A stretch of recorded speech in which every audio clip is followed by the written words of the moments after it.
That was scaring everybody. Welcome to the Gonzo Radio Sports Desk, also now streaming live on Facebook. Hi, everybody. How you doing? I'm Big Daddy Gonzo. We got a lot to unpack. We got a lot to get to because it's just so much going on. I'm stalling and talking and stretching while I'm getting rid of stuff. So I've got everything together because we didn't have to reboot a camera because last week we had to reboot a camera, and usually I have all the cue windows all the way across going bing, bing, bing, bing, bing because I'm a great producer. Thank you very much. And last week was chaos. So for those of you who watched it, we're like, it was my mic that I got frozen, didn't I, last week? Your camera got frozen.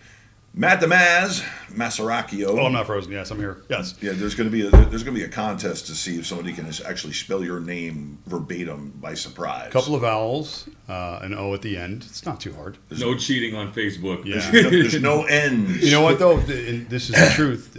Diana did not take my last name. I think I've mentioned this before. She, her last name is King, K-I-N-G, right? Mine is not. Mine is Maseracchio, as we said. And she's like, no, not doing it. Not doing it. Too many letters. She doesn't want to get the eventual carpal tunnel, all the signatures. She does all the billing and all that signing of the last names. So took me, listen, this is no joke. Now, this is my trauma as a child. Do you remember the old tests? Not old tests, but the tests we took in school with the bubble scan that we had to bubble in your name, right? Yes. The teacher used to give me my packet like 10 minutes before the other kids because I had to do my first name, my middle name. I have 74 letters in my whole name. Boy here. Yeah, literally, it took me 20 minutes before I could take my test. So, yeah, hello, everybody. It's football Saturday, and we got some football to go over. A lot of stuff, a lot of stories, a lot of DFS. Now, that could be said every week. We got some football to go over. Yeah, of course we got football to go over. I mean, we are one of the better and more successful analysts, if you will. We really rank up there with a lot of those guys on the big networks and on the big radio shows and everything. I mean, I listen to a few of the wagering shows. I don't want to taint my my perception, if you will, because I want to hear how it comes out of you, coming out of your head and out of your head, and I help analyze it. I'm not bringing my own metrics. Okay, I'm gonna kind of be like you guys, you listeners out there, you viewers out there, and I mean with a better than average knowledge of sports. So I speak your language. I understand what you guys are doing. It's going to help disseminate it because I'm like one of the people. I'm not Pat McAfee or anything like that. So I don't have a fancy black tank top or a spray tan or he's a pretty good pro wrestler, by the way. That's crazy. He was. That's crazy. He's got a lot of talent, doesn't he? Yeah. Punter, wrestler, sports podcast. You go to and punter. Yeah, I was gonna Aaron say, Rodgers' boyfriend. Yeah. Oh, hey, if you want, he's got a lot. Him and AJ Hawk, man. Yeah, they're those pretty three are tight. Yeah, they are real tight. It's a good show, though. Well, I think It really, yeah, very it's much. a good show. I like one it. of them I is enjoy tighter it. than the other. Probably. He goes against one of his old homeboys, his old coach Chuck Pagano. The guy who helped him get a Super Bowl ring, right? Is that's yeah. So, by the way, big shout out. If we had a fraction of their audience, we would be so busy. It's ridiculous. So anyway, I got sidetracked. I represent the people. They are the guys, the experts, the talking heads, we do a lot of work. Stat spitters. You do a lot of work. Well, we do a lot of work. This guy's sitting over here. There's right a lot now. of stuff. Like if you go back to the early shows, we're talking cheap wine hustler right here. We're talking. we're talking. Dang, Gonzo! I know he did. He spilled you out. So real quick, screw top versus cork. Screw top versus cork. Do not screw top wine, guys. Don't even get a glass of it. It will mess your whole day up the next day. My God. Definitely use a tool to open your wine bottle. Yes. Yeah, not your hand. Johnny Audubon. You have you had some success last week, but you did not have success last night. Last night was a big fun-filled debate. Oh, it was triple L last night, and then sitting here half asleep. But welcome to the show. These are the guys you got to pay attention to, and these are the guys, and also Andrew Lawson, who A-Law's a busy man. We're going to say he's away on assignment. He is on assignment. He's on assignment. Yes, at a retail location near you. Definitely in the probably the apparel department. Right. Yeah. These are definitely guys you need to listen to because we're talking about success. We're talking about actionable material, actionable evidence, if you will. I experimented last week and went against the core four. I went against y'all's advice. Went against any potential this or potential that. And I ate shit last week. Bagel. $14 in low stakes fantasy, daily fantasy. That I may as well just set it on fire. Burn it. But you know what, though? I mean, listen. A small pizza. I bought a pizza. This is what we're doing anyway. We all. I mean, obviously, I do work. John does a lot of work. That's what I wanted to do. I wanted to experiment and see. Let's see if these guys are really right. It's hard. It's hard. It's hard. I mean, week after week, even guys, the experts. I'm not claiming to be an expert, but if you listen to the experts, it's a crapshoot right now in the NFL. I mean, you're looking for an angle. You're looking for, some sort of take on some sort of bit of information to be able to translate that into fantasy success, and it is not consistent. Right? There are a lot of surprises week to week. You'll have guarantees every week that will get you 4 fantasy points. It happens sometimes, guys. Or you'll have teams that you'll bet on that go, there's no way they don't cover that spread, and all of a sudden they lose the game, and you're like, how does that happen? So, I mean, there's an educated guess to this. You do have to kind of know what you're talking about, but sometimes you can't control certain things. And there's angles and variables that we have no control over. It isn't. And you know what? This is going to kind of lead us into our first little kick rock subject, I think, here. What about, we're talking about when we do all this work, the analysts and everybody studying all week and crunching the numbers and trying to, prognosticate what's going to happen on the field and come up with a result. When you plan these scenarios, you set these different parameters and base your analysis on that. Then all these outside forces come into play that you're like, what the hell was that? Referees, bad calls. It's very popular right now. What weather? There's a lot of different things, but let's focus on the referees parts of things right now. We're getting some kick rocks here. Is that what you're trying to do? The most recent game was the Dolphins and Eagles, where you had 10 penalties on one side and 0 on the other. Now, I'm not here to debate, not here to go back and forth who's right, who's wrong. But rock solid, or kick rocks. Yeah. For those of you listening at home, I have graphics. I'm going to use them. So go ahead. Robots or referees? Now, here's the thing. Years and years and years, we got referees, right? And for the most part, I think if you look back at history, there's anomalies. There's situations. There's been refs on the take. There's the basketball story where he was tied in with the moms. I mean, there's been instances where there's been clear deception. There's been clear human intervention to change an outcome. Yes. That's never going to change, okay? But it is not the norm, okay? Fair to say? All right, it is not the norm. Most of these guys, they're dignified, hardworking guys. They're humans. They do make mistakes. But I'm going to say mostly officiating is on the up and up. But that being said, the game's fast. We're talking football, right? Basketball. Don't anthropomorphize them. There's a lot of moving parts. There's a lot going on. There's a lot of responsibilities. These guys have a huge task. And they're just, in my opinion, not performing at the level at which they should. No, and it's worse and worse. It seems like every week. We'll go back to that Dolphins game. There have been over 40,000 football games played in the history of the NFL, and that is only the 7th time that one team has been called for 10-plus penalties and the other team has been called for none. And on top of that, when you go and rewind some of these holding calls, they are getting WWE like chokeslammed, and they're not getting no calls for themselves, and it's ridiculous. Now, I understand that if someone grabs for a half a second and you miss that, fine. These people are being wrapped around the neck.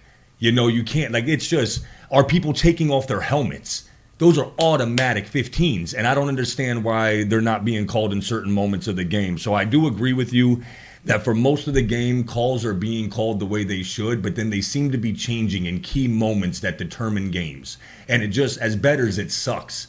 It's really hard to bet games when you know that the referee possibly could change the entire outcome of a game.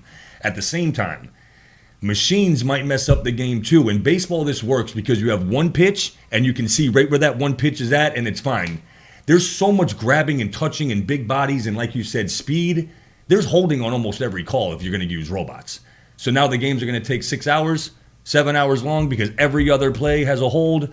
So I like the human aspect of it, but they got to get better, man. I mean, this has not been this bad in the NFL like this, or we would just be used to it. And we're complaining because it's different right now. It's more and more every week. There's just so much involved in sports. I'm talking about money now, okay, between the gambling, between the DFS, player salaries. So many people are vested financially in sports that I'm not saying you depend on it, but you at least respect. We respect as fans, as the ones that are out there driving this machine. Let's just use the NFL as an example. We demand the best potential product on the field. That's not just the players. That's At all times. That's the referees as well, especially when, like you're saying, that their decisions are so pivotal and can create outcomes. Yep. And that's not what refereeing is about. Refereeing is deciding on actions within the game based on those particular actions, not as a whole. So they need to get better at that. Now, I don't know what the condition of the state of the NFL referees are now in terms of if they're full-time employees, if they're not full-time. I know the Referees Association was pushing for that, the union and whatnot. I mean, we can find out. But all these guys in all these leagues need to be treated no different than the players, okay? They're employees of these leagues. They need full-time training, benefits, this whole deal. Get these guys so that they're in the best situation to perform. And that's what has to happen, because clearly, I know I'm not conspiracy guy and going to say these guys are on the take in this one Eagles game. That's the most recent one in our memory. I'm seeing a lot of stories on the internet about one particular referee that's from the area. You can find the whole 7 degrees of Kevin Bacon separation. Everybody's related to everybody in some way. I don't think that's the case, but it doesn't excuse human error. It doesn't excuse a lack of planning or an effort to make a situation the best that it can be. That's what we all deserve. The NFL there's no reason why they can't be that as well. Absolutely. It's cute that you're actually nice about this, that you're pragmatic about this, that you want to give them the benefit of the doubt. You want, like I said, I use the word anthropomorphize. Go ahead, Google it. Don't anthropomorphize them.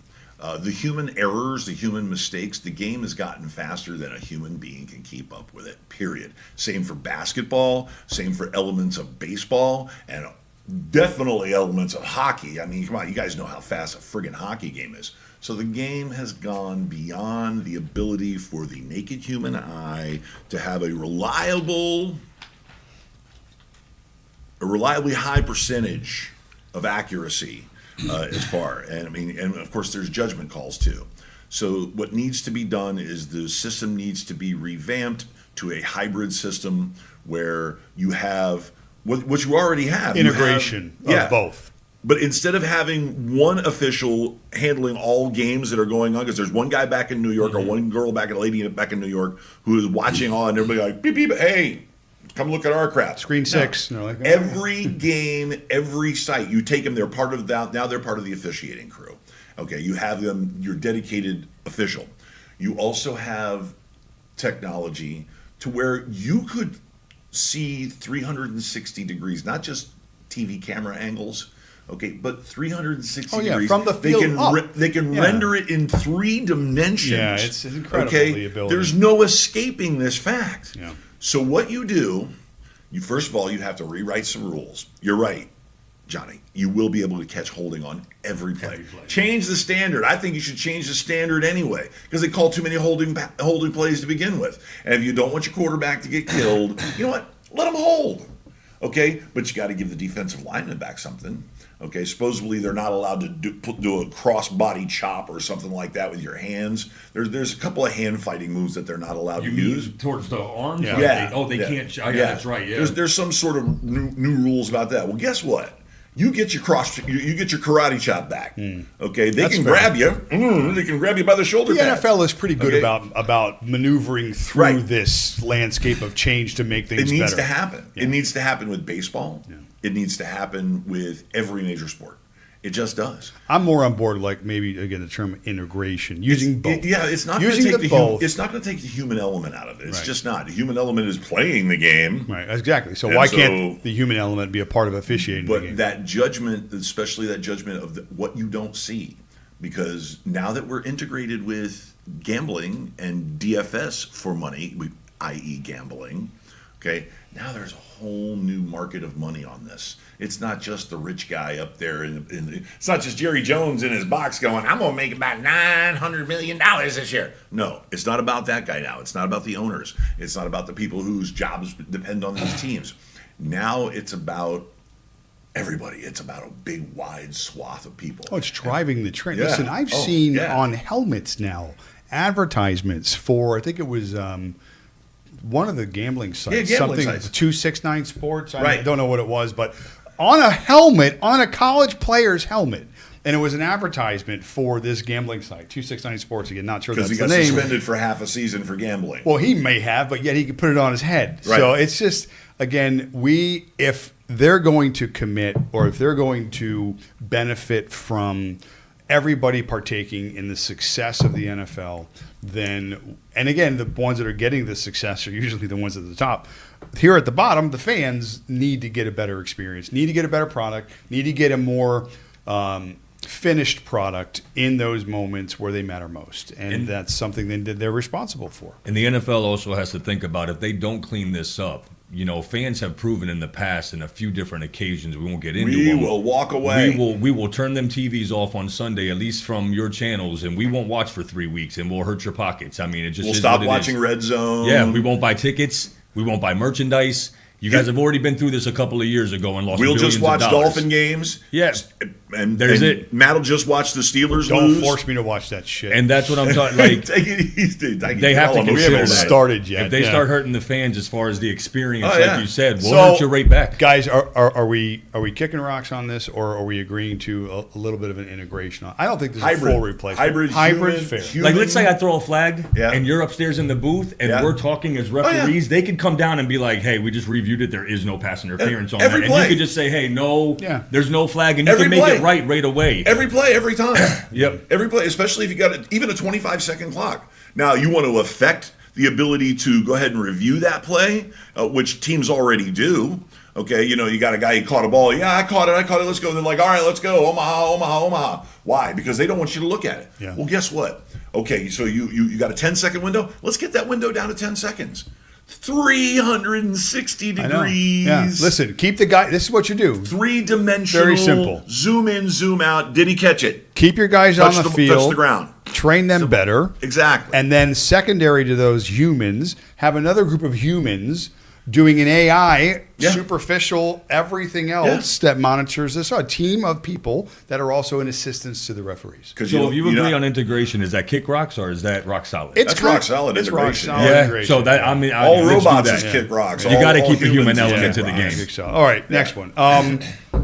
Man, Cleveland Browns, Deshaun Watson. I was very, very, very outspoken once all this stuff started breaking a few years ago about all his legal issues. And I said that we have show archives to prove it. 5 stories. No, it's 10 We got girls, proof. Go on there's this 20 channel. We got girls. proof back there. Yeah. We said it. The team was involved with cover-ups. It was just so messy and so ugly that it was going to be so hard for him to come back from. So here we are, fast forward, 2 years later, works through the legal trouble, somehow gets a slap on the wrist from the NFL, somehow Cleveland spends $1 billion on him in a 5-year contract. $258 million. It's $1 billion.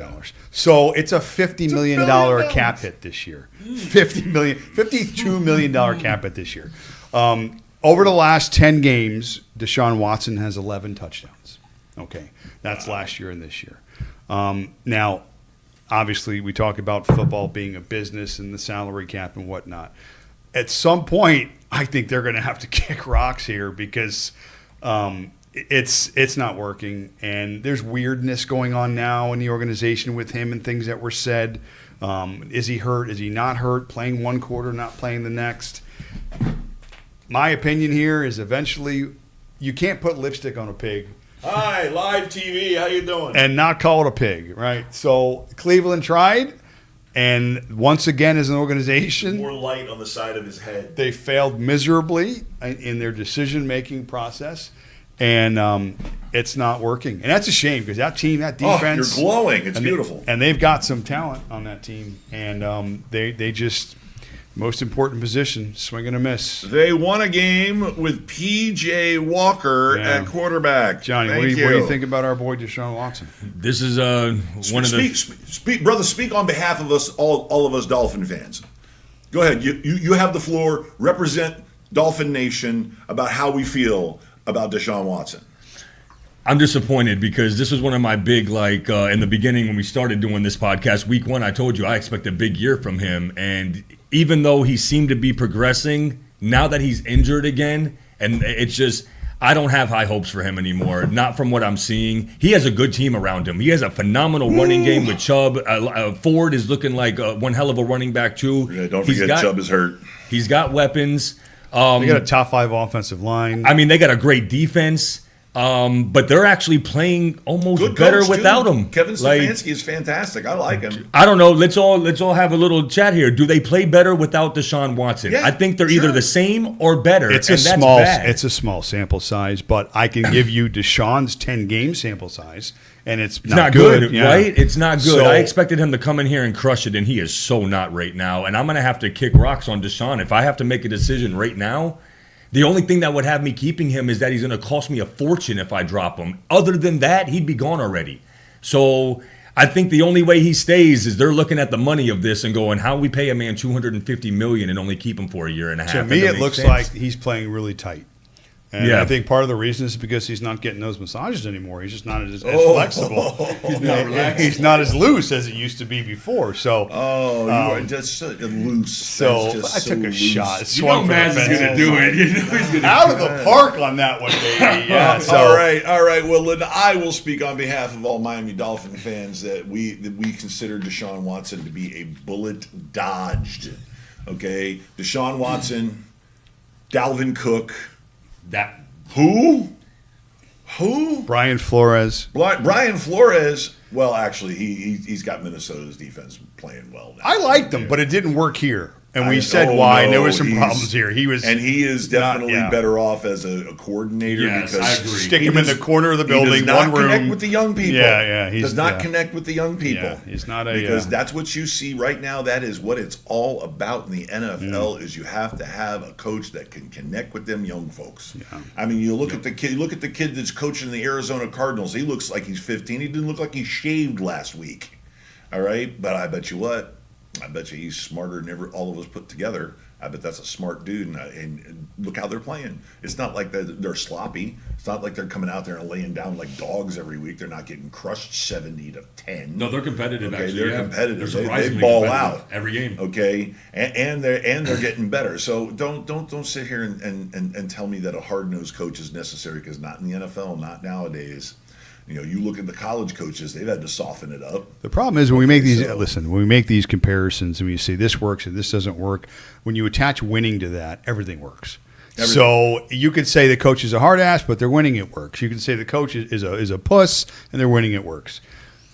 And to Gonzo's point of like connecting with the young people, look at all of the teams that are really super successful right now. The Eagles, young coach. You have the Rams that have already won the Super Bowl, young coach. Mike McDaniels is looking like the future right now, young coach. You have there's one more that's super. Oh, the guy you just mentioned that looked like a 15-year-old. It's like all these guys are successful because the new kids coming in, they're like, I like playing for him, and they play for him. Well, there's a relatability there. And you have there's England. value in that. You have an older coach that's very like, you're going to do this right now as I say it, and the young guys are like, nah, bro, I make way more money than you, and you're not doing it. You can bring examples of it. Bill makes more money than everybody on the team. You can bring examples of old guys doing well too. It's not about age. It's about the individual and his ability to connect with the players. Yeah. And you can do it as an old guy. You can do it as a young guy, as a white guy, as a black guy. It doesn't matter. I 200%. I tell you that Bill Belichick connects with his players. He does. Oh, 100%. Most of these guys, I think, do. Bill Belichick connects with his players. You got to remember, guys, that these guys, they started at very low levels of coaching. Right. And they've been doing this a long time. Right. Even the young guys, they're in this 20 years. I'm not putting age on it. I mean, Andy Reid's older than all of us. I mean, Andy Reid's, 63, 64, something like that? Well, how old are you? He's as fat as me, and he's older than me. Andy, the Manjaro, bro. Do the Manjaro, the Ozempic. Do it. Trust me. How about your wife will love it? I got a Trust better me. idea. Use chopsticks. Just Chopsticks. hide the utensils, you fat fuck. I just don't understand. Hey, no. What I'm saying, hey. you look good. You're losing weight. You're monetized. No, I'm just saying he has the means. Losing weight? No, bro. I'm deflating. I've got a waddle. And it's He has ridiculous. the means. People that have the means to do it get cooks and chefs and trainers, and meanwhile he gets pizza and sporks and Kool-Aid. So it's and just his hot shoveling blonde it in wife like and his this. hot blonde trophy wife likes fat guys. So what's his motivation? to lose whatever. weight? Keep eating those Popeyes. So anyway, yeah, these coaches, these younger coaches, they definitely connect with the players. McDaniel listens to the same music as his kids do. I mean, come on, he's 37. I think He's 37. I'm wearing underwear that old right now. I'm a year older than he is. Oh, there you go. Yep. So it's like it's Yeah, crazy. to and you're think about, definitely right? the baby up in this. Yeah, no doubt. So what were we talking about, old man Matt? No Deshaun doubt. Watson. Yeah. So I'm we got all the way there. I'm kicking the Deshaun Watson, kicking it rocks, baby. Kick it by. See ya. Out. Take the cap hit. Move on. Good, dodged. Lick your wounds. So let me ask you: if you were the owner and you do take that cap hit, I mean, how do you build a team for the next 2 or 3 years anyway? Wouldn't you just keep him and hope that he develops? I don't know. First It's of all, just- the next rookie that you take in the draft is going to be in a rookie contract anyway. It'll hurt for a year or two, but it's better than putting him out there, paying all that money, All right, and knowing that it's going to end. All right. Well, wait. Hold on. Okay. So here's the question: how much are the Cleveland Browns on the hook for how long until they can get out of the contract? If they cut him Because- now, it's yeah. a $38 million hit next You mean year. cut him for 2024? Yes. Okay, after this season. This is a $54 million Right. hit. It's already been established. Right. He's already played. What have you already got in the bank? Now what are you guaranteed for next year? What do you mean? If they cut him before the No, season, if they if don't they cut keep him. him. If they keep him. he's on the. He's at $54 million a year. He's a 5-year, $250 million But you player. can cut him next year and only lose $38 million hit, I think. So then maybe you do cut him because you're. I mean, no matter what, you got to pay him 50. No, but you guaranteed the contract though, didn't you? I mean, you got to pay him the money anyway. It's not about the money. It's about talking about the cap hit. I'm talking about what they'll have to take a hit against the salary for us so they can, not financially as an organization, move on, but from a playing perspective, go get another player. Right. Get rid of him and fill a spot with a guy that's going to perform. Right. Well, And- here's what's going to happen. Okay, you're going to have a team that wants to take a huge shot, a huge chance, has tons of cap space, and they do a little back rooms where you always see surprise trades. I mean, I know with Adam Schefter and all these guys that are, they're always sniffing around and they always got connections in every building that'll love to text him and tell him, "Oh my God, we just they're up at 11 o'clock and they're talking to somebody on the phone from Cleveland." And no, because the NFL can be secretive if it wants to. You get those surprise trades. Nobody saw McCaffrey getting traded to San Francisco all of a Tyreek sudden, Hill. or Yeah. Tariq Hill coming to Miami, and then all of a sudden, bang, it happens. Okay, and believe me, those people were talking about it for days beforehand. So if they want to keep a secret, they can keep a secret. So you catch a team like the New York Giants, you catch a team like I don't know, Atlanta, somebody that's quarterback desperate and still believes. Okay, still believes that Deshaun Watson can be great. Okay, maybe Bill O'Brien talks Bill Belichick into it. They got lots of cap space out there because they've been paying a rookie his rookie But salary. the thing is that and they're not going to sign him for his 5th year. So those other teams make the all move. know that if Cleveland is desperate enough to move away from Deshaun this quickly, that they're not going to get anything in terms of compensation. Second for a round draft trade. choice. They'll never get it. a 2. They'll never get it. A Even 2? that, They'll do never you get think Deshaun Watson is actually that much better than Mac Jones? It doesn't matter. Like, you know At what I'm this saying? point, Like, is it worth it to do something like that? He's not that much I'm going to say better. physically talented, yes. But physically talented, off the field. But mentally, they're about on the same level because Matt makes bad decisions at critical times. I've watched this kid play over and over and over again because I'm on the East Coast feed, okay, and I've seen him, and he for the first 3 quarters of the game, he may make 1 or 2 bad decisions, and it may or may not bite them in the ass. But in the 4th quarter, it's just like cover your eyes and just start throwing it all over the place. Okay, and that's the reason why they run so much in the fourth quarter. They got to take the ball out of his hands because he's not making good decisions, especially at critical times. But that's a different saga to talk about. So yeah, Deshaun Watson can kick rocks. Yeah, See ya. kick really rocks can. all the way around, I think, I right? mean, huge. Bye. Huge. Yep, Bye gotta now. go. Bye. Got to go. Bye. So and landing spot anywhere? No. Who's really bad? Carolina? No, Pompano. Bryce Young is fantastic. I saw that boy play. Pompano has a lot of rub and He good. tugs. They're everywhere. Every corner there's one. You're a So weirdo. he can play for Pompano. That's it. That's it. He could be a coach for Coconut Creek High. Maybe slide my over to. God, we've hit the lowest road. Okay, Yeah. we're gonna take a quick break. We got Core 4 coming up. We in the got second some segment. couple of games to break down. Are you gonna break down some games? We got some games to break down. The games that you like the most. It's a couple of games we'll talk Okay. about. And of course we got the Core 4. Okay. Because we want to make some DFS cash. So we're gonna take a quick break. Gonzo Radio Sports Desk up right after this.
No. I got this. That's okay. Welcome back to the Gonzo Radio Sports Desk.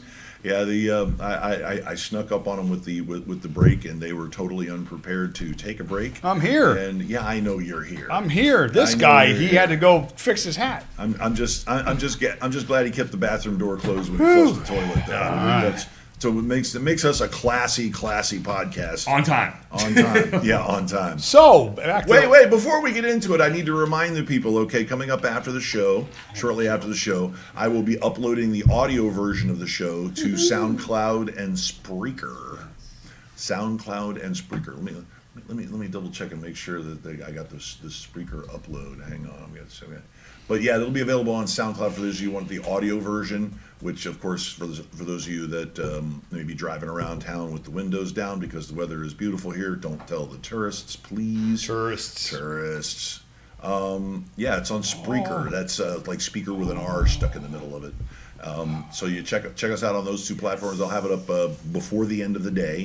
You can listen to it tonight. You can listen to it tomorrow morning, whatever you need. So you can put your bets down. You can put your fantasy lineups in, and as such. Okay, there. I've done our promo. Now, can we move on to the actual stuff? Let's talk about some games. Okay. Fire them up. We kind of pre-showed and pre-weeked and looked at the schedule, and it's a wacky NFL still, right? Wacky. What are we, week 8 right now? Mm-hmm. And the storylines are plenty, and the failures are plenty. Who sucks? We're all disappointed in our Who fantasy sucks? Who's the worst teams, team? and we struggle every week at this. Who's the worst team? The worst team in the NFL? Yep. Giants? Nah, they got a good defense. Got to be Carolina. Yeah. They can't win anything. Yeah, well, they knew they couldn't win anything. They went out and got a rookie quarterback now. That's 5'1". Yeah, he's pretty small. So it's tough. We do our best. We spend a lot of time, that's for sure, breaking these games down.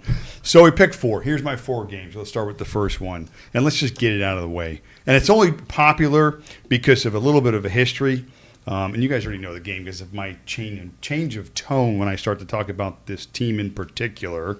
But Steelers are home to the Jags. Now, in my opinion, you have 2 teams that are vastly different. You have the actually, you know what? I'm going to say this. I think they're similar in the sense that there were high expectations or higher expectations for the Steelers for sure.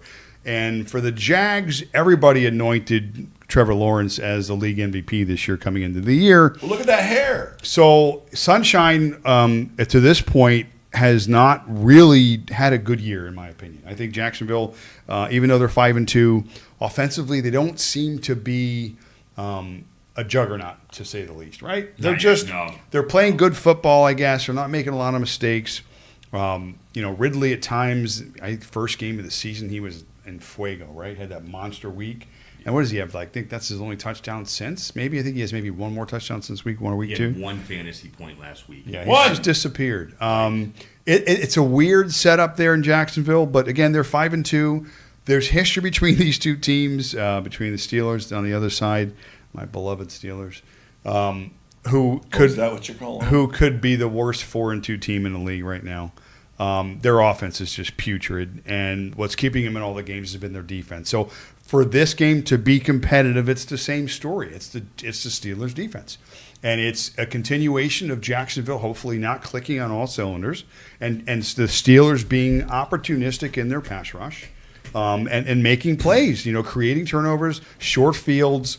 That will result in field goals and at least points on the boards. So, that's how the Steelers have to win these types of games. So, Steelers are sitting 4-2. Jags are sitting 5-2 to this point in the year. I don't know. I'm leaning Steelers, but again, the Jacksonville Jaguars we talked about teams last week that we feel like they're like kind of hovering and are ready to take that next step, and all of a sudden you're like, wow, that team is really good. Yep. Maybe because Steelers can't stop the pass either, unfortunately, in terms of big spots. So maybe this is the week Jacksonville's offense gets hot and wins. Who knows? Jacksonville's defense needs just a little more beef. That's what it is. That's the whole problem with them, period. Secondary, or you mean up front? Up front, front seven, no less. I mean, Josh Allen is fantastic, but where do you go from there? You know what I'm saying? They need another playmaker. Simple as that. Okay, so Johnny, you're on. In the beginning of the season, I would have picked both of these teams to have their record, so I'm not surprised by their record. But after watching them play week to week, I don't know how they only have 2 losses. How are either team winning games right now? Like I said, I'm kind of conflicted on this because I think both these teams are equal in different ways. I will tell you this, though. If you look at Jacksonville, since they've gotten Lawrence, they start really slow in September. And then they really pick it up around this time, and they're doing it yet again. I mean, they put 31 points up last week, and I don't remember what they put up the week before, but I think it was 24 or 25. So they're averaging now like 27 over the last 2 weeks. This is what they've been doing since they got the kid. For some reason, they sleepwalk through the first month of the season, and then it just, let's go out there and score 30 points a game from now on. And it looks like they're doing it. Steelers, on the other hand, I like defensive football. And they still do have a good defense, and Gonzo's probably right. They probably need maybe one beefy linebacker or another really big defensive tackle, but they got a good defense. And Cam Hayward is back this week, too, for the Steelers. That's big. Yep. He's missed the last 4 weeks. So perennial Pro Bowl nose tackle. So I did not know that. That makes a difference. See? He's practicing. So that could be a difference, too. So picking against the spread this year, I am 5-1 with Pittsburgh. I've done well with them, and this week I'm honestly going to go. I got to go against them. I got a feeling that the Jaguars are really 6-1. They're picking. I mean, they're really picking up their offense here, even without Calvin Ridley doing anything. Like, that is the main guy when they picked up. I thought this is the guy that's going to put them over the top, and somehow they're winning games. You know like what the this. irony is? Christian Kirk. Well, wait a second. I heard a stat about this about maybe it was Kirk or Ridley, but the irony is with Zay Jones on the field, they actually the other two had better production. than when Zay Jones is off the field. Does that make any sense to you at all? Well, he's You a would big think when target. Zay Jones on the field, it would be less target share. They would do less, but it's actually the opposite. So it's a weird situation in Jacksonville right now. And like I said, I'm leaning Pittsburgh, a little bit emotional. I think, like I said, Cam Hayward, I believe, is coming back this week. He practiced. So it's been all defense. This is a game to me that's like a 21-17 type game. And whoever wins the turnover battle and doesn't make as many mistakes when they count is going to win this football game. Are you a Pickett believer? Is this your guy for the future, long term, 7, 8, 10 years? He's our guy right now for who we are, because we're not a Super Bowl team. Even if we had, let's say, another quarterback, a Herbert or a guy that you can put in that next tier, I still think we're maybe a piece or two away. But for now, I am, and I do think that there is a little room for improvement. So is he more like a stopgap guy, or is he I think he has a Kirk Cousins type ceiling where It's pretty good ceiling. Well, again, it depends. It's from a stat perspective, yes, but from a winning games perspective, not as much. So I think, again, he's a serviceable quarterback. He's young. He's familiar. You see, there's a lot of things that line up in his favor. This is his 7th season in that stadium. People don't realize that. He played for the University of Pittsburgh. He knows the town, the city, the stadium, the locker rooms, the coaching Yeah, staffs. major comfortability. Yeah. Where to get the good weed? He knows everything, exactly. So when you talk about how important environment is in sports and you're a product of that in life as well, this kid's got the environment, right? Coaching and playing and their Well, ability how to college girls are. who drafts receivers better than the Steelers do? Nobody. So it's not for anybody's wrongdoings here, but Kenny Pickett. So there's a lot of pressure on this kid. This is the year. I'm not going to sit and wait. The NFL doesn't wait. This is not a 5-year plan for Kenny I Pickett. hear So this is it. This is where you need to be, unfortunately. And even if he's just mediocre, like we'll be at the end of the year, mediocre, we'll be in that mid-range of draft picks where it's like shit or get off the pot. And the Steelers will probably stay on the pot because that's what they do. They're loyal and to a fault. Oh, I got a good one for you. A really good side question for you. This is a good one, too, because people have been asking. Do the Steelers pick up the 5th-year option on Najee Harris? No, they don't because they have Jalen Warren and whoever else they can go get in the 4th or 5th round, which is what has been their MO over the last several years of drafting. Once again, So, yeah. They wasted Najee Harris's career, in my opinion, because that offensive line was so bad. Sad, man. That offensive line was – and every year – when he's done with Pittsburgh, probably after this year, I'm going to go and look at the offensive line rankings for every year of his career. I know if Andrew was here, he'd be telling me, I told you so about Harris. Listen, environment, okay, if you can't block, you can't run. Yep. And all of the yardage leaders, year after year, if you look at them, their offensive lines, I'm sure none of them are ranked in the bottom 5 consistently like the Steelers have been outside of maybe this year and the latter part of last year. It's starting to come together. So, but for Najee, when he was playing, 3 years in a row, 26th, 27th, 20. These are pro football focus grades. Right. It's like, what are you doing? It's like just. Yeah, he But had one Tomlin really was good year. Tomlin's above 500 every year, so he's a great coach. So He's also a defensive-minded guy, too. A lot of defensive-minded coaches don't have phenomenal offenses.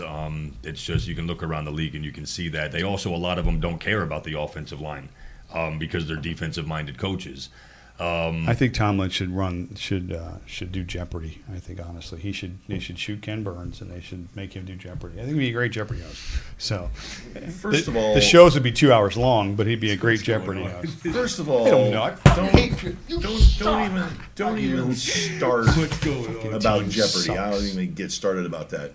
But all right. So over it. So evidently, so emotional. Are you all right? Are you gonna cry? Because I thought ahead to what I just said about you how gonna the cry? Steelers. I got a tissue for the you. The Steelers will be 9-8 this year. Okay. They'll miss the playoffs, or maybe get in and get bounced in the first round. But whatever, it doesn't make a difference at that point, except for about maybe 4 or 5 draft picks.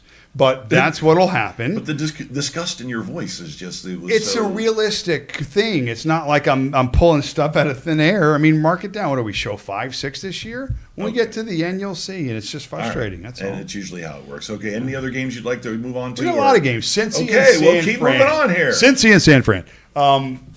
Brock Purdy. Don't make me put on my black tank top. 2 weeks ago, I had a kick rocks about Purdy and against the rest of the league and how good he has been and how good he is, and now the Niners have lost 2 straight, and he's been concussed. And he's concussed, although that's a little weird about the whole 7-day concussion protocol, and they're thinking he may even play tomorrow somehow. So on the other side, you've got Cincinnati, another quarterback that's been dealing with injuries, but now they're coming out of a bye. They looked okay last week, right? I mean, Burrow was a couple of plays I saw late where he was running on a 3rd down attempt, and he was like a 14-yard scramble, and he looked okay. He outran a few guys. So, this extra week, Cincinnati picks up a little steam. They're in a good spot. I don't know. To me, I see 2 teams that could be going in different directions. And you got to think, San Fran's like a 5-point favorite in this game. I think they are, actually. I will say this. I looked at some of the numbers, and San Fran is giving up just over 300 yards a game in the air passing. Now, I thought that number was a high number. It puts them only about 10th or 11th. There are teams that are much worse. So I think Burrow has a shot to have a really good game. I think Higgins is healthy. Obviously, Chase is good to go. So they should be at full tilt, and I see them coming out and just trying to throw the ball downfield, old style Joe Burrow's, gunslinging type mentality and points on the board. So since he's sitting at 3-3, this is a big game for them. It's a road game, but it's a big game for them. Huge. So what do you think? I told you guys when we talked about this Purdy thing that he's definitely more of a system quarterback than going out there and winning you games by himself, and this is being proven. He's a great quarterback in that system, but that system is now broken. 2 big pieces of that system are either not playing or they're hurt, McCaffrey and Debo. And you can see when both of those guys are out, the system completely changes, and now he looks human again. He looks because he's a system guy. At the end of the day, this is the week that you see Superman return. Burrow, after a bye week, feeling real healthy and good, been playing really good the last 2 weeks. Yes, I know 2 or 3 weeks ago we had to do a lot of dink and dunks, but they were really smart plays if you actually watched the game. Led his receivers. He's going to come out here. And you know what? It's hard because San Francisco, I think, they both need this game equally. Could you imagine being the Super Bowl favorites just 3 weeks ago and losing 3 in a row? I don't think that's happened under Shanahan at all. It's crazy, but I also don't see how they win. I just don't see how they win. Burrow, I think, comes out here with Jamar Chase, and they're going to Batman and Robin the living daylights out of these guys on defense. I think they are. I don't know, man. Like I said, Purdy's really good in that system, but the system is not the same. The puzzle pieces have switched, and now he doesn't know how to put it together. And I told you, he's very similar to like Tua. As much as I love the guy, you got to put him in the right spots. He's not a Dan Marino where he can just make all your guys good. He's just not going to do it. So 5.5. Are you on Cincy or are you leaning? Yeah, I'm still going to take Cincy at the 5. I mean, I got it written here at 5. If the line's moved since last night, I don't know. But, yeah man, I mean, even with San Francisco, I believe being home, God, man. Well, the key stat that I hear out of Matt's mouth is that San Francisco defense is giving up a little over 300 yards passing. That could translate to 400 yards passing. Or 375, absolutely. With Burrow feeling, my calf is nice. It feels nice. I feel really good. I just don't see a game script where San Fran pounds them. So exactly. And T. Higgins is also going to have another week of 2 weeks of rest. Yeah. He's been back practicing. He's been back in games. But you could see he was a little off, but he felt, medically cleared. But now he's had 2 weeks. Okay, which, 24-year-old guy got 2 weeks to walk off a broken leg. Mm-hmm. So I would definitely look for... You know what? This is my game of the week, and I'll tell you why. 31-20. How about that? Cincinnati? Yeah. Wow. 31-20. What's fair is that's a big win in San Francisco. We're giving them no respect. 31. But this isn't the same San Fran team that was a world beater also. But we're gauging that on just a couple of weeks, and that's not fair to do it. But I will say this, that... What is high-definition camera, man? I love it. San Francisco, I mean, they were in the Super Bowl. I mean, it's like, and Cincinnati's limping or was limping to this point. We're assuming things are going to happen and then creating an outcome. I feel that there are 3 scenarios that all work in Cincinnati's favor. Like you said once, one is they win the game. Okay, they're the better team that day. 2 is they're competitive and they stay within that cover, right? Because again, San Fran's air defense, can be beat, and Cincinnati looks like they're getting better. 4 deep at wide receiver, including the Irwin kid. And the third scenario is What if Cincinnati is just outside the cover and they get that late garbage cover, which you know they're going to keep slinging it until there's no time on the clock? So 5.5 is a big number for a team that really is explosive offensively, and I just feel like this is one of those games where there's too many things pointing in Cincy's favor. So I'm on Cincy in this one, guys, and it seems like you guys are too. Yeah, McCaffrey actually was averaging 4.7 yards a carry. In the last 2 weeks, it's down to 3.8. It's just that whole team is starting to take a step back here, and I just don't see how. Got to protect them ribs. I just don't see how they just automatically just turn it on like that against a very good Cincinnati Bengals team. They're 3-3, but remember that Burrow was a shell of himself the first 3 or 4 weeks, or whatever. This team would easily be 5-2, 6-1. He sucked it up and got out there and played. Is what he did. Yeah, I did. So I got Cincy too, man. All right, next game, guys. Rams-Cowboys. It's another good one. Home game for the Cowboys. I'm not a Dak apologist by any stretch, but I think that if they lose, it's on Dak. If they win, it's this whole system type thing where, he wasn't responsible for it, but he just did enough to not make them lose. I mean, this is a team game, guys. I think Dallas in this spot is the better team than the Rams are, even though the Rams offensively look like Stafford really hasn't missed a beat, right? No, he's got a lot of weapons. Nobody thought that they would be as good as they are without Kupp, and now that Cooper Kupp is back and looks like he hasn't missed a beat, but the Rams are still sitting at 3-4. And I think that's. What do you mean? Wait. Still sitting. What do you mean? Wait. The Rams were predicted to be a freaking disaster. We all said it the first week. Especially if Cooper Kupp was going to miss half the season, which he only missed, 2 games? Mm-hmm. Okay. But everybody was No, he missed like 3 or 4. 3 or 4? Yeah, 4. But everybody was expecting him to be out until December. Right. And not to be able to be as effective. And they're only 3 But what or I'm 4, saying is that despite how good they've been offensively, they are 3-4. The defense got old. They're having some issues on that side. And no run game. No healthy running backs at all. Yeah. They have a running game. They just keep losing running backs because running backs keep breaking. First 4 weeks of the season, everybody was on the Cowboys defense and how good they were. Diggs goes down. And now Myles Gaskins did not start last week. I know, and they said it was going to go. And that was a horrible play, too. Who's that source? Who is that source? I want 2 or 3 of them. I want to out that source. Killing me right now. I want to out them. They don't know shit.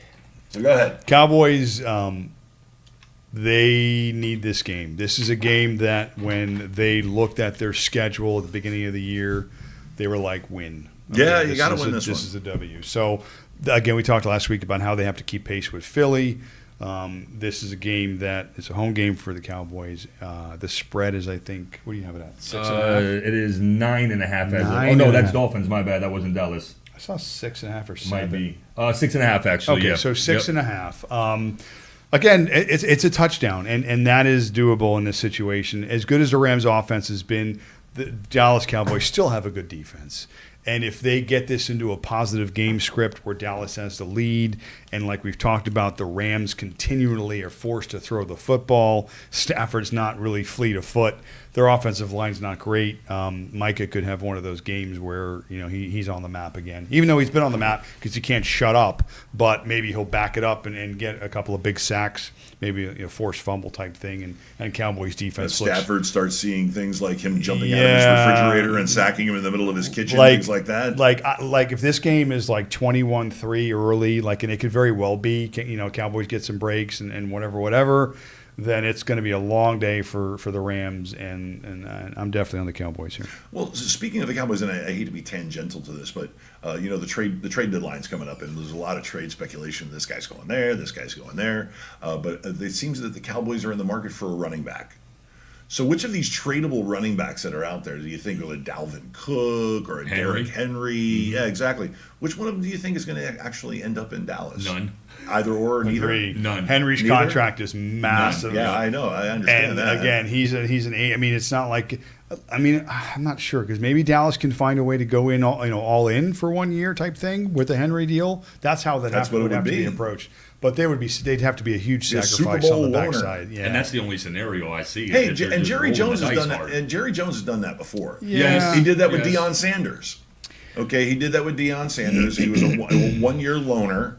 Okay, and then he was, and it was only a 1 year contract. And Sanders signed another because he wanted to run it back. But he's also Jerry Jones is pretty honest about what he says, and he has been lately saying that we don't need to get better. We need to play better.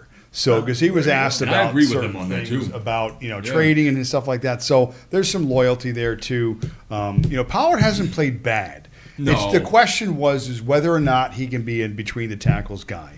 And again, I'm not breaking down game tape. I don't But know this for every sure. team needs two good running backs. No, and that's a problem. But that's not on Pollard necessarily. That's just on an organizational thing, not getting that second guy. Okay. And I don't know what it's worth at this point to have to go out and get a guy like a Henry or a Dalvin Cook, especially who's not happy right now. But even Dalvin Cook, he had to have known that he Stop was with this not Dalvin going to Cook come in. crap. Oh my God! this What guy does is he not want? oh my God! Does he want 15 touches? Does he want to play ahead of Bryce Hall? Are you kidding me? He is not half the running back right now as Bryce Hall It's is. probably- Brees Hall. Brees Hall. Me and you both. I'm going Bryce. You go Brees. He's a Tomato, Brees. tomato. Anyway, my point is he's not as good as either of those guys. And Mama it's- named him Brees. I'm gonna call him Brees. It's just not the case. So yeah, so I'm on this game, guys. I'm pro Cowboys. I'm pro the defense in this spot. I think they make some bigger plays when it matters, and I'll eat the points.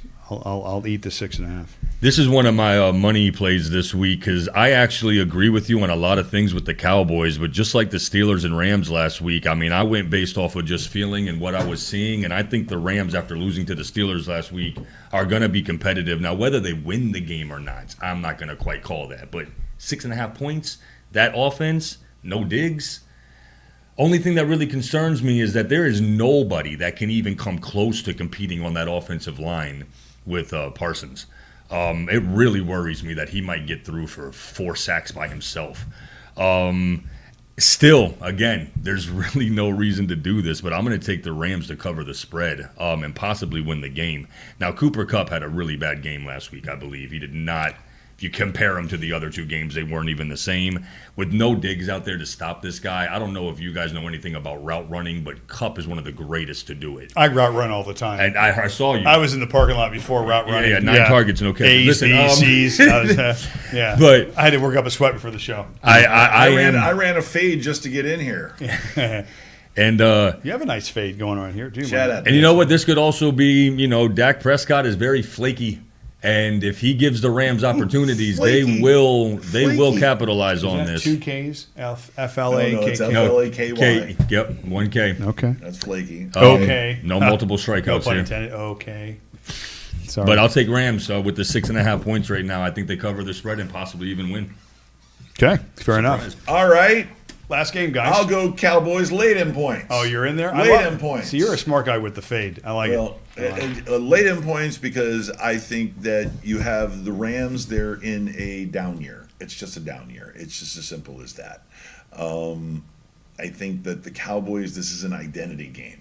They need to separate themselves from teams like the Rams, which are going to finish in the 8-9, 7-10 range. Okay, they're not going to finish over 500. So if you're an above 500 team, if you're a team that expects to win 10, 11, 12 games, then guess what? You got to beat these guys. Period. They got one guy on defense left. Okay, one guy. That's all they got. You guys all know exactly who he is. Okay, we don't even need to talk about AD. All right, so. Yeah, I say lay it. I say we're looking at a score in the mid 30s for the Cowboys. I think that you will be entertained for 3 quarters, but then you're like that third sack, that fourth sack coming from the defense, whether it be Micah Parsons or be because of Micah Parsons, because he creates so much havoc. The other guys eat like crazy. Yeah, it's going to be the defense is going to be the difference. Exactly. So. So I'm seeing another scenario of 34-24, 34-21. Enough to cover the spread. Stafford, listen, Stafford and Kupp are going to eat. Stafford and Puka are going to eat.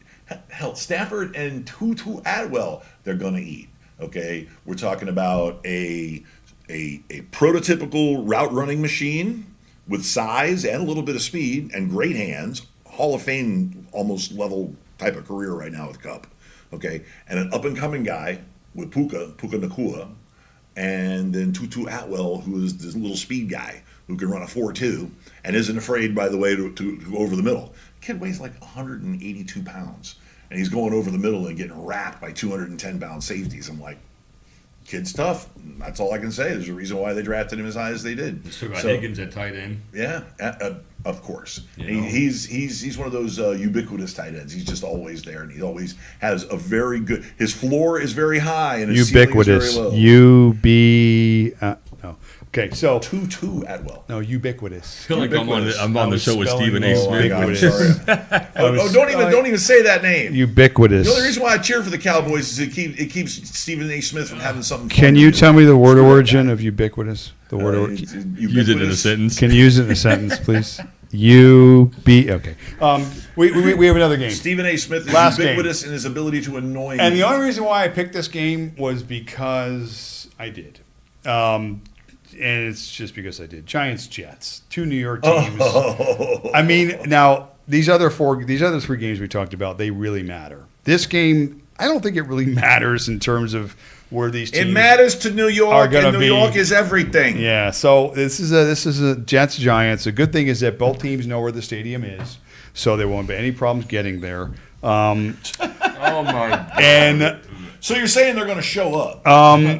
the Jets are 3-3, and I really do believe that Jets fans are holding on. That really think that this team is going to have like a successful ending. do it. It's like Jet fans they're basically on the cliff's edge with one hand, and they've got two fingers, and there's a guy that's on top of the cliff, like got a pen, is going to poke that last finger and make him fall. This could be the week. No, but the Giants on the other side, they're just bad, and they're still bad, and they're not going to get better. So we know who they are.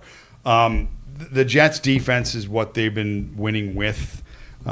So I don't even. It's hard to even predict this game. Looking at the numbers, the Jets are the better team. Okay, that's minus the quarterback position. Trying to remove myself from the whole Aaron Rodgers thing because it's in stone. This is who the Jets are. The Jets are a better team than the Giants are. There's no question, right? Yep. The Jets have a better defense than the Giants. There's no question. There is no home field advantage here because, again, it's one stadium, two teams. So, I mean, regardless of what you look at in terms of, I think Giants are favored in this game, 1.5. No, the Jets are 3-point favorites. See, mine was earlier in the week. It was 1.5. So that line's even moving to the Jets. Yeah, because So let's assume currently it's a 3-point favorite Jets. It's a field goal. To me, that's enough, honestly.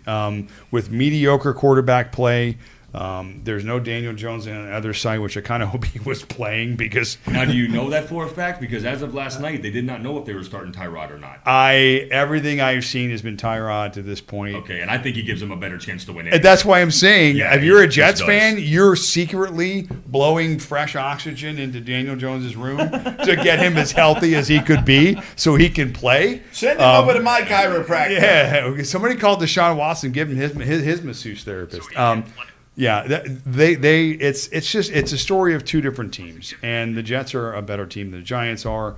In that case, I'm taking the Jets. I'm laying whatever it is, 1.5, 2 points, 4 points, 3 points, whatever the hell it is. So you're taking the Jets? I'm taking the Jets. Oh, me? Okay, I was going to say I'm 100% smashing the Jet button. Yeah. Like, there's the Giant with Tyrod Taylor. It gives them a better chance to win, but it's not like you're bringing in, Michael Vick. Like, this isn't a guy that's going to beat you by himself. And who is he throwing to? I'm going to keep saying this about the Patriots and Giants. Who the hell do these guys have that you're throwing the ball to? Shepard? Like, the Jets defense is going to absolutely wrap these guys up. And I think that even with the Jets not scoring a whole lot of points, they're not going to need it. I'll be surprised if the Giants get more than 13 points in this game with that defense and that offense. And you know what? Quarterback for quarterback, even with Tyrod, I think at this point, with Zach playing a little bit better than initially, I think that he's even a better quarterback slightly than Tyrod. Take away the running game that Tyrod brings, and quarterback for quarterback, I'll take the Jets quarterback at this point. And they have at least one really good receiver. The Giants don't have anybody. I will say this about Zach Wilson. He has to know that he's running out of opportunities, right? Oh, 1,000%. And then he has to know that this opportunity that he has now is probably his last with the Jets, right? Yes. In terms of his starting quarterback position. Because it either goes one of two ways. He either continues to develop perhaps and play well and they win. And maybe the Jets, on the back of the defense, are in a position at the year and Wild card it maybe? whatever, who knows, depending on this. So maybe there is a success story for him. But the other side of this is that it continues to go south. He continues to act immaturely, say the wrong things. They don't win. And at the end of the year, they're in the draft looking for a quarterback. I'll also say this about what you said earlier about the Jets fans, that they're holding on to this hope. There's probably good reason for that, to be quite honest with you, because you look at players like Jalen Ramsey from the Dolphins, who weren't supposed to come back until December 13th or 14th, somewhere in that area. He's beating that time clock by 4 to 6 weeks. Now, Aaron Rodgers is talking about coming back in the same fashion.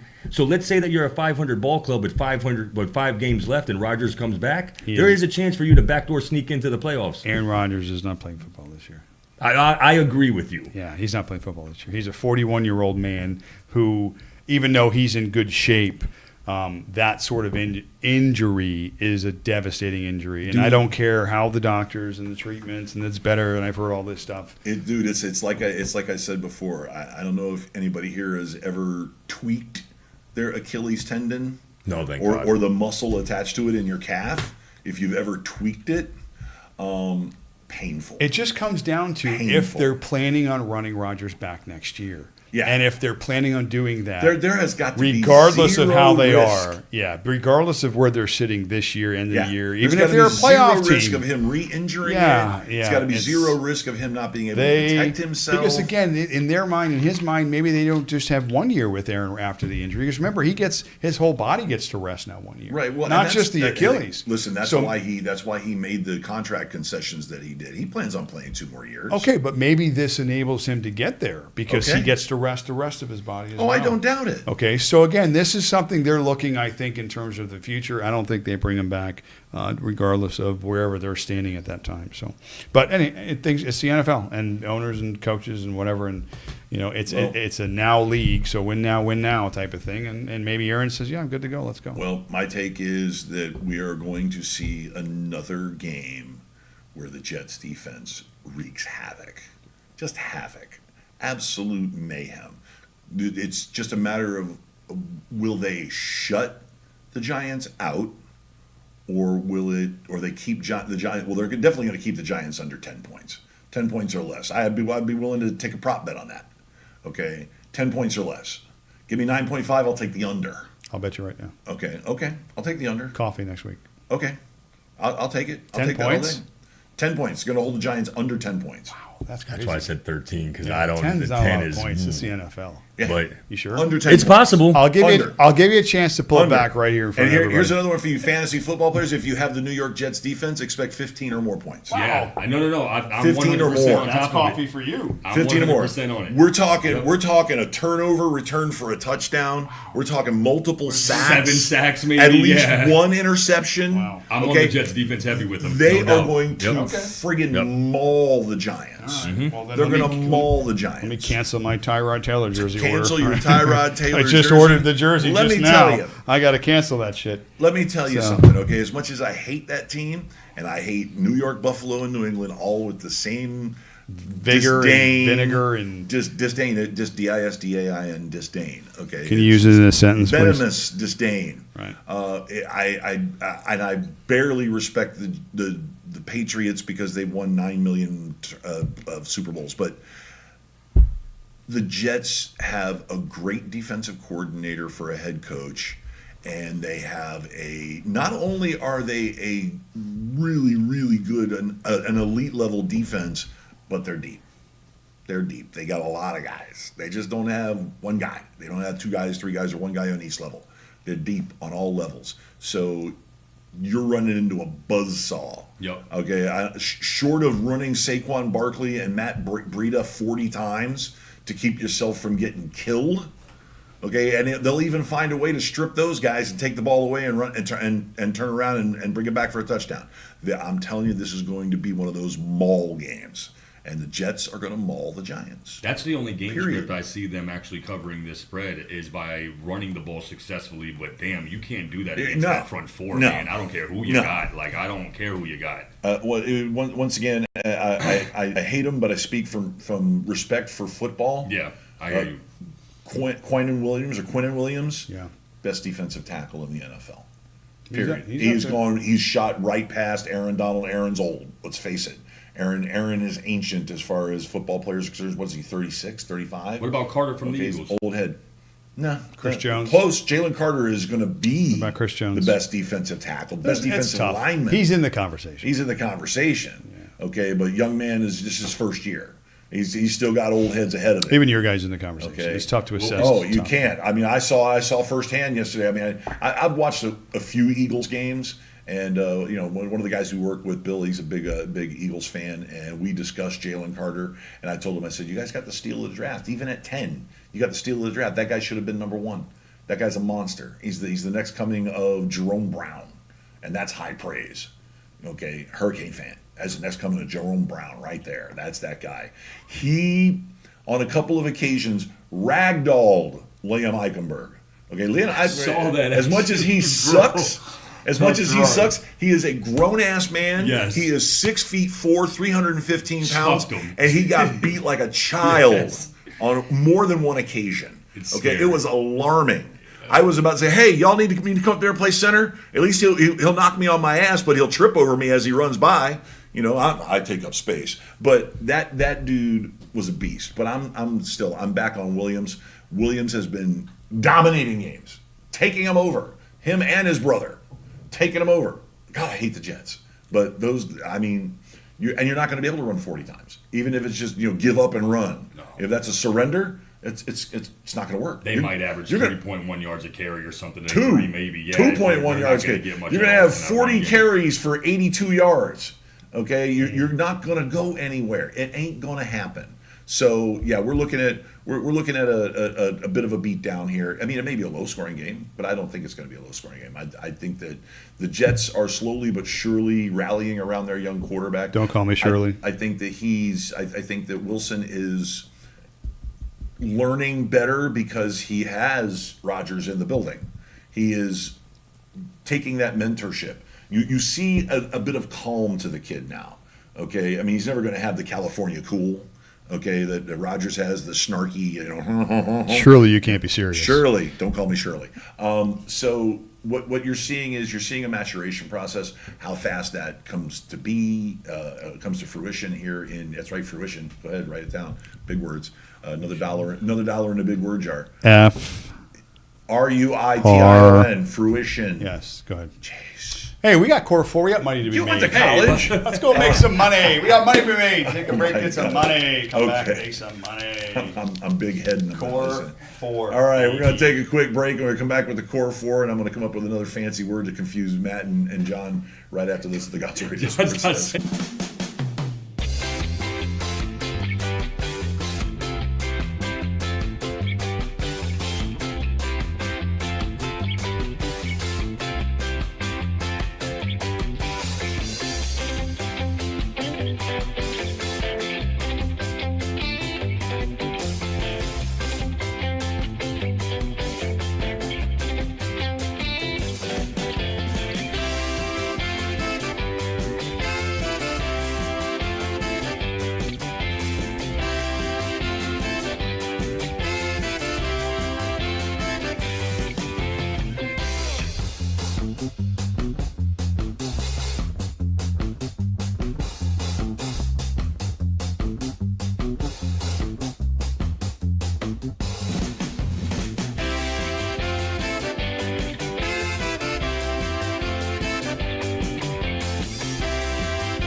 We live by another day. We live by another day. Yes. Buena idea. We better get going. God knows what the team is doing with just Farmer Fran watching them. Dios me está, Bobby Boucher on the beer, call that wrong, y reflexión con Bobby Boucher está ahí. Gonzo Radio. I'd still get a rugby coach. Welcome back to the Gonzo Radio Sports Desk. We couldn't help ourselves. Nobody had to run to the bathroom or anything for this one, so we were talking about the tush push and about how it can be stopped. And me, of course, last week I said hire a rugby coach to show you how to defend a scrum at least a stalemate. but I came up with a few ways to stop the tush push. what's that? 14 stitches. I ended up in the emergency room. Yeah. No photos for that. So, Yikes! Yeah, thank God. Wait, I got a picture here. I got video. I got a clip here. 14 effing stitches. Here's a clip. Here's a clip from Matt trying to stop the tush push.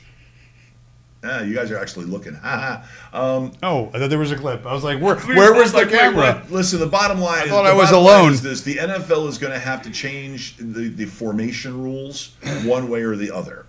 Okay, you're either going to have to allow the defense to layer their players like the tush push does, okay, or you're going to have to tell the offense you can't layer players like the tush push does. Okay, it's as simple as that. Because we need to change that to just just TP. Let's just call it TP from now on. tush push. Yeah, I'm not comfortable with that. Toilet paper now? Just Or no, just Is it TP. the homophobic implications? I'm not sure what's coming out of me right now. I'm just not comfortable with the term tush push. That's all. I'm just not. Well, they call it the brotherly shove too. it's better. there you go. Well, Philadelphia's always got to come up with something. You know, That's I mean, better. they're perennial bridesmaid, the city of bridesmaids. So how many of us I heard that, by the way. do DFS? Nasty ass. Me. Who farted? How many of us enjoy DFS? I'm gonna burn that chair. Oh, me. Okay, so let's have How some many of fun. us are good? How many of us are good at DFS? Let's have some fun. The show is off the rails. I basically spent a week trying to find 4 guys for everybody because Core 4. I'm going to be honest. The last couple of weeks, I think I've had a core 1.5 has been my average. So I'm up for redemption. Just like everybody has bad stretches, bad weeks, bad days. I've had a couple of bad weeks here in my core 4. That will not happen this week. Because I talk about opportunity. If you do not get opportunity to make plays, you do not score fantasy points, and you are not relevant to me. So I went through guys this week So mean. to find players that get opportunities. And I got some guys here. Awesome. So let's go.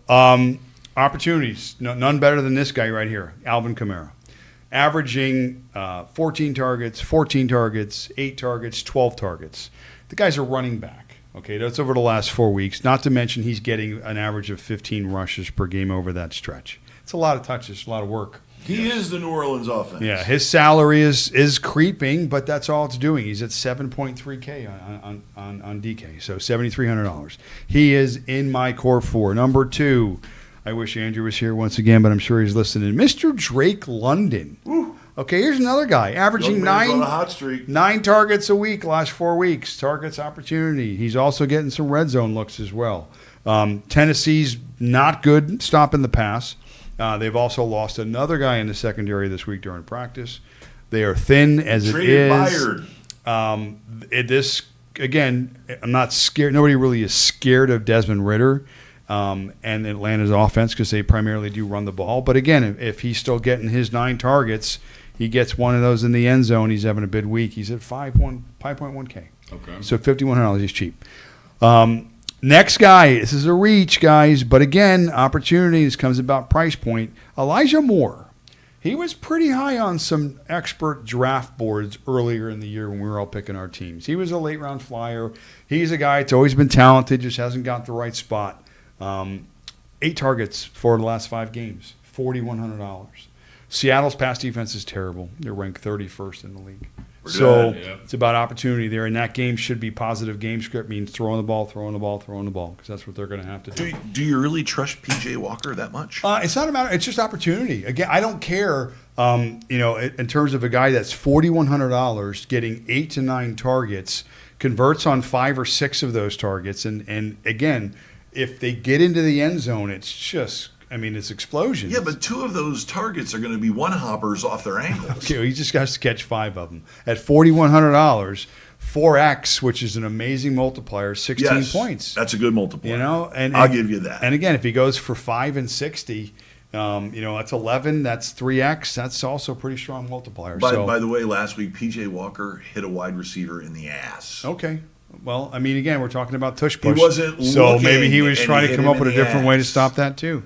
So I haven't go tried ahead. that yet. The old football tush push. And my last guy. I'm on Drake London. I might as well be on the quarterback, although I did make a change. So I'm going to throw 2 guys at you, let you guys decide. Turn the fucking fan on. Desmond Ridder, another guy, $5,100. He's averaging 23 fantasy points over the last 3 weeks. Okay, that's 4.5x multiplier. I'll take it. Give me that tomorrow, and I'm golden. But if you want huge upside tomorrow, and you can't believe he's this cheap, it's only $6K. We talked about him, Joe Burrow. Doesn't? Joe Burrow, Yeah, dude, if you're playing DraftKings, that is my $6K guy right tomorrow. there. And you know what? People are going to look at San Fran, and they're going to be like, I'm not playing Joe Burrow. Oh, no. Ow, my calf. Ow, my... Joe Burrow tomorrow will be a less than 10% owned guy and has the potential to go for 30 easily plus fantasy points. Light you up like a Christmas tree. Yeah, so Joe Burrow is my tournament high flyer guy. Definitely huge upside. Ritter doesn't have quite that upside, but Burrow definitely has that upside.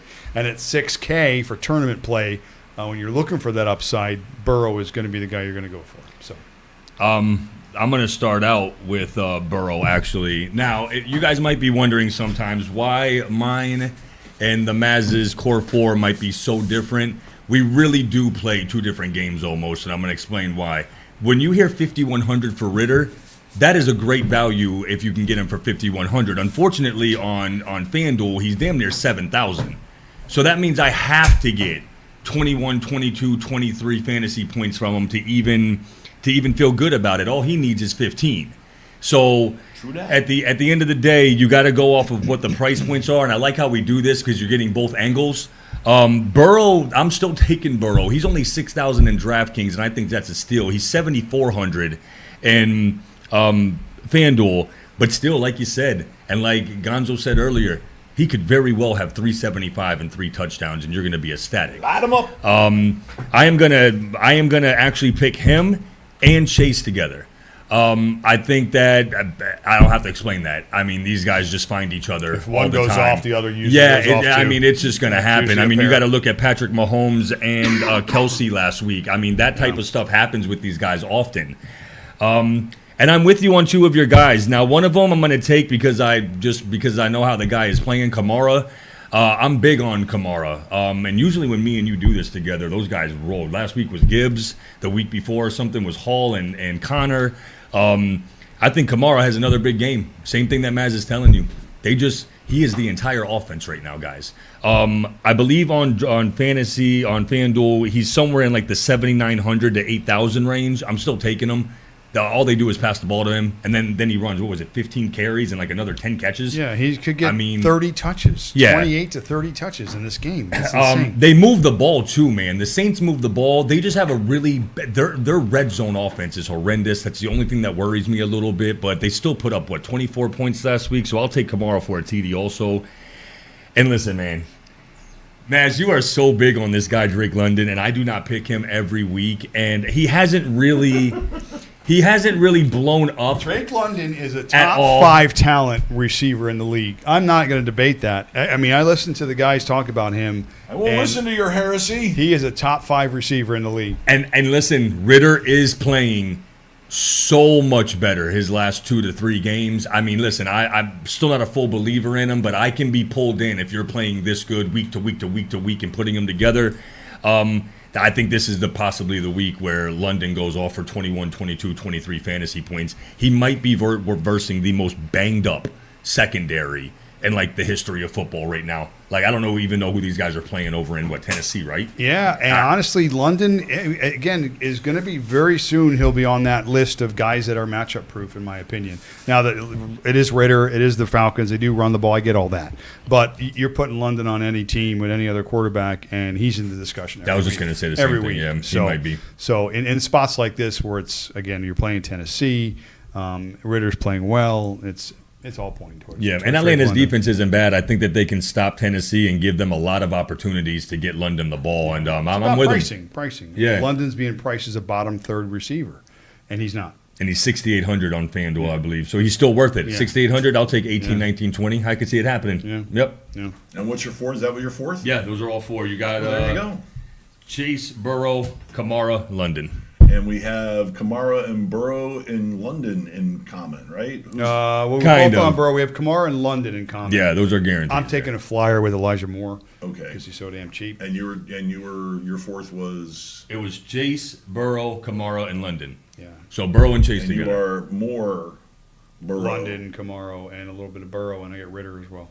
So Oh, so you have a core 6, He's got a core 12, core guys. 4.5. core 12. Because I've been so bad, I wanted to put an extra player in there. Give me a He's chance. cheating. Yeah, so it's core Oh my 4.5. God. 6,000. I don't know what they're thinking. For Burrow, it's cheap. Jesus He's like the Christ, 14th that's a price steal. quarterback. All right. Well, that Burrow's definitely. I'm gonna go put a lineup together for him right now because I'm never gonna go against you guys ever again. Especially with Andrew here, I'm never going against your picks. I'm like, no, I'm not gonna pick any of those guys. What is So your- you with the yellow shoes over there, are you okay? Quit showing off your shoes. You're like some sort of shoe whore. So okay, well, Maddie, before we go, Yeah. okay, we've already spotted you a game.